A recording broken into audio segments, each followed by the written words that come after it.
Okay, Cris Carter, on Monday, after the first game of these new-look Cavs, we talked about evidence, right? We've now seen more evidence. Is this the real deal? Well, this is what they are, Eboni. They're far more athletic. They're far more defensive, the capability of them playing at a high level defensively. Now, how good will they be? In spurts, they can be very, very good. There's an upgrade. You look at the backup point guard position. If you look at their interior defender, but by getting Nance there, all these things, they've had good shooters. So also they got young. You got guys right now that they're a little more, Doug, I know you'll appreciate this, they're a little more antsy to hear someone's voice compared to, oh, I got that. And, I mean, just their overall legs and their ability to be able to run and get up and down the court. The old NBA, just in the last couple of years, was get older, spot up shooters, and that's how LeBron could be successful. It's not that way anymore. I mean, Golden State is stacked. Houston's got a very good team. And the only way they're going to be able to was they got younger. Kobe did do a great job in a pressure-packed situation by getting them the assets they did. And I believe all of them are very important. We might talk about George Hill more because he's a starter, but I believe Clarkson, Nance's ability to play versatile positions, they switch out 1 to 5, especially when you start playing against the West, and their ability to put the ball in the bucket. I believe that right there is going to give LeBron the type of energy, I know that you're interested in talking about that, to be able to get to the home stretch and be able to get to the playoffs. You know, look, the NBA season, the cliche is it's a marathon, not a sprint, right? But when you add in 4 players from non-competitive teams to a team that's competing for a championship, it's like if you're running a marathon and you're at like mile 15, and all of a sudden there's guys that just hopped in the race like, this is easy, this is awesome, okay. Right? Yeah. So let me know once we get to the 26-mile marker how you're feeling. As of now, yeah, I mean, it's a home run. They look great. Everybody's happy. LeBron's integrating his new teammates. They look younger. They look more athletic. But remember, it's 2 games together. They look great against a very solid, although not maybe elite, Western Conference team. I think Oklahoma City's solid. Right. They're somewhere between the 3rd and the 5th best team in the West. But still, outside of that win against Golden State last week, they have struggled still as far as chemistry and playing as an elite team. Right, and the weakness to the Thunder is their bench, and now the strength to what Cleveland has built is a strength in numbers. They have a very good bench. You could even point out they might have a better bench than the Golden State Warriors, because the Warriors, you're depending on Livingston and Iguodala, who are closer to being washed than they are kind of their former star self. That said, like, look, talk to me when there's 30 games together. Talk to me when Kevin Love returns, because that makes them a lot less athletic defensively, although probably a better shooting lineup offensively. There are still some issues with pace if and when they play against the Golden State Warriors. But as of now, like, look, this is like the 3rd day of school. You love your teacher, you love your new friends, you love your new trapper keeper, but eventually it's still school, it's still a long regular season. There'll be downs, whereas right now they're up. Okay. Yeah, and it's also, what will they do when they face adversity? And, I mean, what they don't have in this trade is a lot of playoff experience outside Correct. of George Hill. So what if they get, which LeBron and them have, what if they get down 2-1? You know, in a series, in the Eastern semifinals or finals, how do they respond there? And can they stay injury-free until they get to the playoffs, because they only have a 1/3 of the season left? Well, the other part is that when LeBron has been championship-level successful, he's had somebody else who could take the ball and get a bucket in the 4th quarter. You know, Dwayne Wade in Miami, and, of course, Kyrie Irving in Cleveland. This roster probably still doesn't have that. Maybe it's Jordan Clarkson, but everybody thinks, oh, if you put Clarkson in, that means you sit Hill, right? That takes away the playoff experience. And if you play them both together, now all of a sudden you're going to have to sit one of those athletic bigs down. What do you do with Jeff Green? What do you do with Seti Osman, who's provided them a ton of energy defensively and on the board? So, look, they appear to be better. It was a disaster that's going a lot, but everybody feels good about this. This is a healthy divorce for Isaiah Thomas and for everybody, but it's just the 2nd game. I hear you. So not enough evidence yet for you, Gottlieb, to be all in on these new Cavs. No, now they're the favorite in the East, like they should have been, but they're not the overwhelming favorite like some would allow you to believe based on the last 2 games. Right, and we can't just forget how good Golden State and Houston have been. You got to put Houston right there with them. They have the same basically record, one less win in the win column than Golden State. So we know it's going to. But you put Houston in the same conversation as Golden State. Well, this is the thing. As far as this show, I put them in the same conversation. As far as because we're talking about who they might face potentially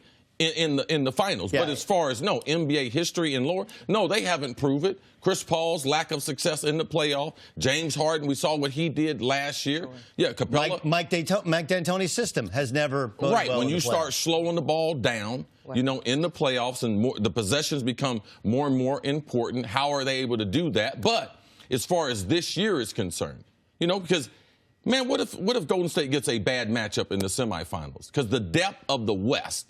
And what is San Antonio going to be? Is Kawhi going to come back? We know OKC, the Roberson injury is significant for them. So as far as the breadth of this conversation, yes, I include them together because we don't know who's going to be the number 1 seed, and we don't know who's going to be in the finals. But if you look at last year's finals, where did Cleveland struggle the most? That was when LeBron went to the bench. And last night's example, all the starters for Cleveland were a minus in the plus-minus category. Right. Now, the bench, all of them were a plus. Right. Now, if you look at +8 for Hood, +16 for Clarkson, +14 for Nance, +14 for Jeff Green, that's where they got better. So it's not as if I got to be balled in, but this is a lot better team than if they face Golden State again, I'm sure they like their chances better with this team, even though they don't have that second scorer in Kyrie Irving. Now, those numbers you point out about those pluses coming off the bench, that's exactly what I want to get to. Kevin Love will be back at some point, okay? What do you think? Doug brought it up. Cris Carter, I want to know your take on what Kevin Love's return to these new-look Cavs will do to their chemistry, because some people say if it's not broke, you don't fix it, but obviously he's going to get playing time when he comes back. Yeah, I believe Kevin Love is best fit with the Cavs, and for the long-term success, him playing the 5.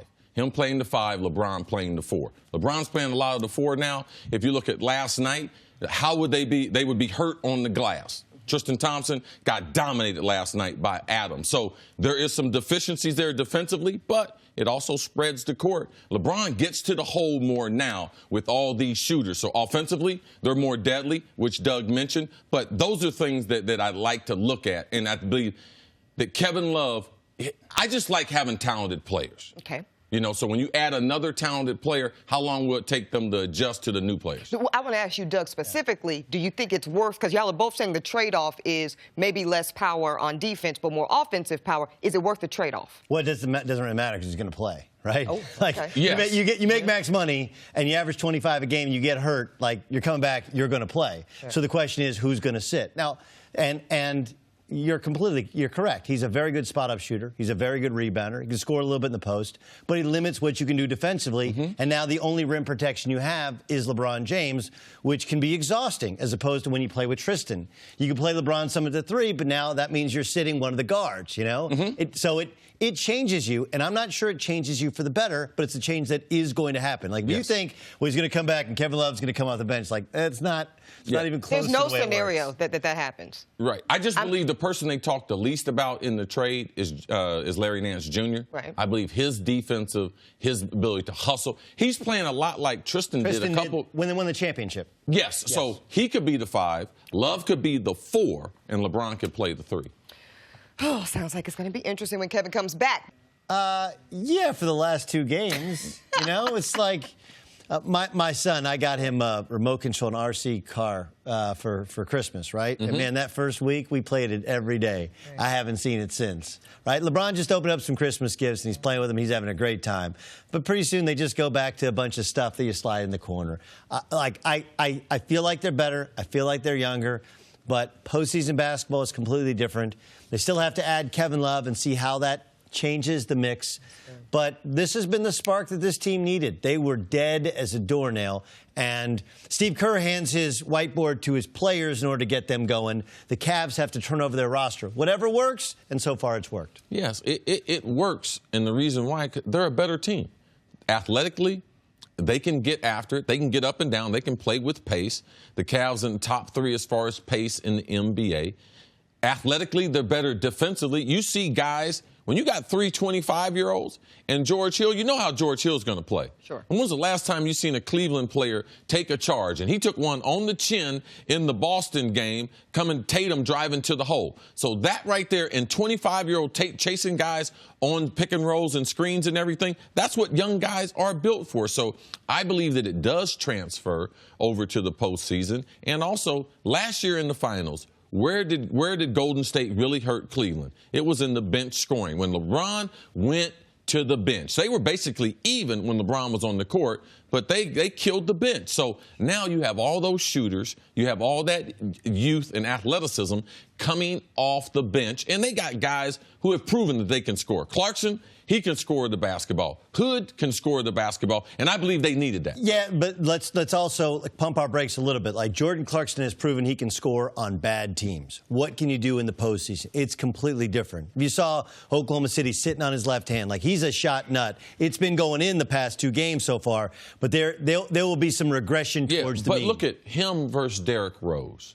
That's a major upgrade. But him versus Isaiah Thomas. Okay. Now, but it didn't fit. I hear you in terms of Isaiah Thomas. But when Isaiah Thomas first started playing in Cleveland, it did fit until it didn't fit. Remember, when Isaiah Thomas' first game is 17 points, you're like, man, we had Isaiah Thomas and we're rolling. Sure. And they're like, well, it doesn't fit. I do think that Jordan Clarkson does fit that role. Yes. Sixth guy come off the bench, Vinnie Johnson, just go score. But there's a reason that he's not a starter. There's a reason that, hey, if he's so good, why did the Lakers want to get rid of him? It's a bad contract, right? There's a ceiling to what he can do. Yes. And so, look, we've seen the best foot forward. I think you're probably going on a date tonight, right, with your boyfriend on Valentine's Day. When we first start dating somebody, it's the best version of ourselves, right? No, actually, and then the true representation of who we are. No, full stop. Actually, no. That is not my dating philosophy, since you brought it up. I actually like to show you exactly what you're getting on day one. And what if I took the notion that that's what these new Cavs are showing us? Wait, so you show up with slippers on? You brought it up. You brought it up. You show up with no makeup? Let's talk about it. With no makeup, hat on. Very soon in the relationship, you're seeing actual, all natural Ebony, because that is who you will get most of the time. And I'm saying maybe it's not temporary. Maybe it's not just a good foot forward showing. How many, let's talk evidence. I talked with Cris Carter 2 days ago. How many games will it take, Doug, for these new look Cavs to show you this kind of performance, put up 48, 49 combined points with the 4 new guys for you to be a believer? Before Doug answers that, yes, they got to do it in the playoffs. Okay. Now, we do want to see some evidence in these 30 games, but everything with LeBron James is about getting to 8 straight finals. Right. Sure. Now, can they get them there? And then once we get them to the finals, we're going to change the goal then.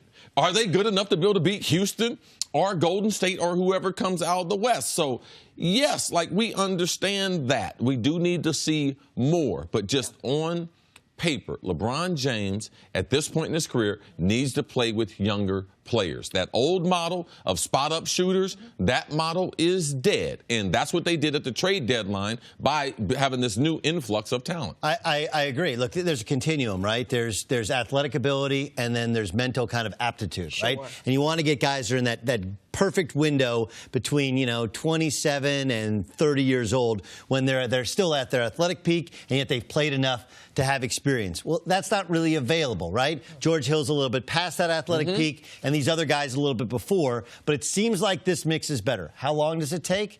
Honestly, we won't know till the playoffs because they still don't have Kevin Love. Right. And we judge LeBron on a completely different scale. It's about getting to the finals, something he's done the last 7 years, and then ultimately about can they compete with the Warriors. It does feel better, but remember, this is just 2 games. There's no truth to the rumor, though, that Nick Wright was hyperventilating so badly. That's why they called in me, right? Yes. He actually had this schedule. It wasn't just his level of excitement over the past 2 Cleveland Cavaliers. No, he needed a vacation after that month we went through. I agree with you, Doug. I think Kevin Love definitely is a game changer, literally, when it comes to these new look Cavs. Thanks for watching. Subscribe here to get the latest from the show. Also, be sure to check out more of the best clips from First Things First, or go watch a few segments from our other shows on FS1.